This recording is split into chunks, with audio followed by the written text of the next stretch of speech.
உள்ளாட்சி அரசு செய்தியால் இணைவோம். கோவையில் அல்லமின் காலனியில் நீண்ட நாட்களாக சாலையில் நிறுத்தப்பட்ட இருந்த வாகனங்கள் போக்குவரத்து நெரிசல் பிரச்சினைக்கு முற்றுப்புள்ளி வைத்த காவல்துறையினர். Kovai Ukkadam Allamin colony rose garden பகுதியில் நீண்ட நாட்களாக குப்பை தேங்கி கிடப்பதாலும் மற்றும் வாகனங்கள் சாலை ஓரங்களில் ஆங்காங்கே நீண்ட நாட்களாக நிறுத்தப்பட்டு பொதுமக்களுக்கு இடையூறாக இருந்ததால் அப்பகுதி மக்கள் கடும் அவதிக்கு உள்ளாகி வந்தனர். இந்நிலையில் இந்த பிரச்சினைக்கு தீர்வு காண கோரி அல்லமின் காலனி ரோஸ் கார்டன் குடியிருப்பு சங்கத்தினர் மறியல் போராட்டம் நடத்த முடிவு செய்தனர். இந்த தகவல் மாநகராட்சி மற்றும் காவல்துறை உயரதிகாரிகளின் கவனத்திற்கு சென்றதை அடுத்து அவர்கள் உடனடியாக சம்பவ இடத்திற்கு வந்து குடியிருப்பு சங்கத்தினருடன் பேச்சுவார்த்தை நடத்தினர்.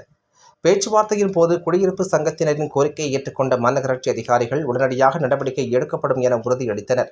இதையடுத்து குடியிருப்பு சங்கத்தினர் தங்கள் போராட்டத்தை வாபஸ் பெற்றனர்.